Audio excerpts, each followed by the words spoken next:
guys, IKEA Furniture here. Today we're going to talk about a very important subject in the world of magic, and one that'll hopefully bring your magic to the next level, because most people tend to ignore stuff like this and get caught up in marketing schemes. So people would buy these amazing, extravagant tricks that say, oh, watch, if you buy this product, you'll get a card that changes from red to blue, and then the front design changes from an ace to a king, and then when the spectator puts it inside of their hand, it turns into a small erect penis. So you really have to think, what is it that the spectator is remembering? Which is why today's episode is on KISS, the KISS principle. And of course, KISS stands for Chrome Integral Smoke Services. Now, where does Chrome Integral Smoke Services play a role into magic?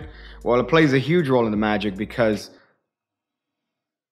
it's not Chrome Integral Smoke Services. That was just a prank. KISS, which is not just a trick where you make out with somebody, stands for Keep It Simple Stupid. Keep it simple, stupid. And by applying this rule to your magic, you're going to see that your magic is going to experience exponential growth in terms of what the spectators remember and the perception of you. So let's get into top whatever ways that you could use the KISS principle to help your magic. Boogie, boogie, boogie, boogie. Boogie, boogie, boo. Oh, hey. So the first thing that you could do to apply the KISS principle to your magic is something that I say all the time, which is keep the effect first. So the effect is the most important part of any sort of magic trick. Methods don't matter. Magicians tend to get caught up in methods. They tend to get caught up in marketing. And whenever somebody tries to sell them something, which by the way, hey guys, you check out the Pick Cake Card Academy. The link is in the description below. Take you from a beginner all the way to an expert in card magic, and hopefully teach you everything that I know about card magic. So you guys should check that out in the description below. Scratch your back, you scratch my back, if you know what I mean. So you have all these magicians trying to sell other magicians these elaborate methods that at the end of the day don't matter, because the spectator does not care about the method. The spectator only cares about the effect, and keeping that effect condensed is something that's going to help your magic out tremendously. So first tip is to focus on the effect. That is the most important part of any magic trick. Oh boy. Let's get to the next one.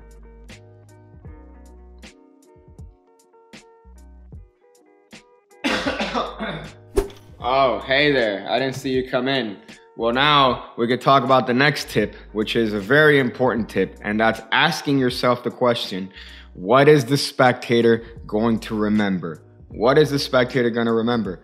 Typically, the spectator remembers what you tell them to remember. That's one of the biggest secrets in magic, that you could manipulate the spectators' little feeble minds and get them to remember what you want them to remember by just saying simple stuff throughout the whole thing. Oh, I didn't hold it right. I didn't touch the deck right. Remember, you shuffled it right, even though you touched the deck. You shuffled it, and nobody ever touched it after that apart from you, you dirty, stinking magician. I'm on to you, So ask yourself, what is the spectator going to remember? This is the step that magicians tend to forget, because they tend to overthink things. And when it comes to certain situations, they're like, but what if this happens? But what if this happens? So the number one thing you could ask yourself is, what is the spectator going to remember?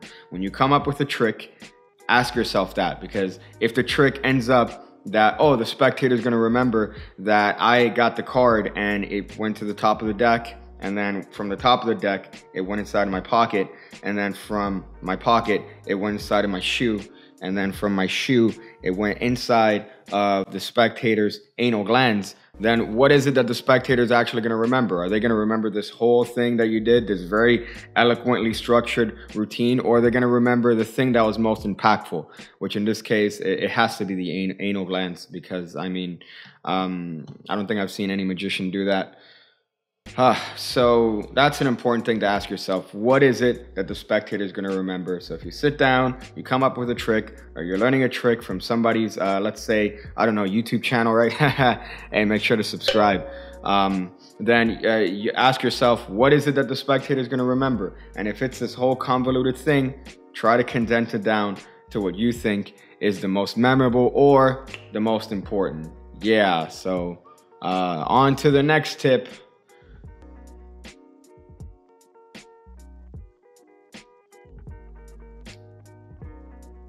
Hey guys, Pig Cake here. Yeah, I took the form of a bear for the next tip because I thought it would be an interesting change of pace. That was a prank. That's just a teddy bear. I'm here. That's not me. That's just a big teddy bear. Man, you guys are easy to prank. Oh yeah. So the next tip here is something that I think is fairly important, and it's a technique that I stole from the adult movie industry. That's right. So at the end of a said movie, whichever one you want, what happens is that the camera turns to the person that just went through this ordeal, and they say, hey, what just happened? Can you describe to the camera and tell me what just happened? Usually it's an array of lots of adult themes and subjects of which I cannot get into for fear of getting demonetized. But as far as magic, you could do that, right?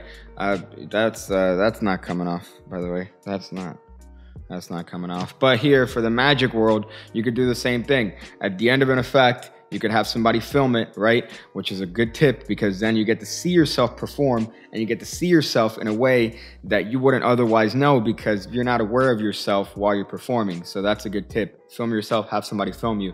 So at the end, you could ask the spectator, hey, what did you just see? What happened? And if their answer is anything more than 2 sentences, you've done your job incorrectly, because you need to get them to simplify their answer to hopefully be like, oh, he read my mind, or he told me my mom's name. What? I didn't even say anything out loud. Or he found my card in his pocket. You see, it's just 1 sentence. It's condensed. Vernon himself, Vernon himself, Mr. I'm avoiding my children and doing magic tricks all across the country. It was him that said that simplicity is keynote, the effect is everything, which is something that I tend to agree with. So at the end, I recommend you have somebody film you, you have somebody walk around like it's some sort of street magic special, and you ask them, what is it that you saw? What is it that the magician just did for you? And you're going to be surprised as to how the spectator tends to remember things based on the things that you said. So try to get it condensed, try to get what the spectator remembers to be 1 sentence, and you're going to see that that simplicity is going to reward you at the end. Oh yeah. I think we should jump to the next one. Oh, hey, I didn't expect to see you there so quickly. So the last tip here is one based on a popular philosophical idea known as Occam's razor, which is when presented with a problem, the one that is the best solution to the problem is the one with the least amount of assumptions. Or in this case, if we're talking about magic tricks, when you have a magical problem and you're trying to come up with a solution for this, usually the simplest one is the best. That's kind of the way I would skew that and apply that into magic. So don't tend to think that the best way that you're proud of or the way that you think is going to be the best is going to be the best. Sometimes it's the simplest. So don't just go with what makes you happy. Go with what works the best, which in this case, or in most cases, usually is the simplest solution. Magicians tend to think that there's overly complicated solutions to all these problems, and they focus again on the methods, which is why we have a bunch of people trying to figure out what's the burglars effect. Well, the burglars effect, honestly, is that he got the card that they named to the position that they named while getting them to forget that he did something to the deck. Or luck, but they refuse to think that those are the solutions to the problem. So they think, oh no, there's this whole exact method that's followed every time to get the perfect effect. There's no such thing as perfection, only excellence. So that's my advice, guys. That's my advice on keeping it simple. Hopefully you guys learned something from this. Hopefully you guys took something away from this. I hope that you guys keep it simple. Don't be stupid. Keep it simple and dare. So say no to drugs. Do the things that people do when it comes to videos. You know, they hit up certain things in the description, which helps this guy out a lot because then he can keep making videos and not live under the bridge. So I'm also going to go figure out different ways to use Steve Madden boating shoes to hopefully one day actually meet Steve Madden. I hear he's quite a character. So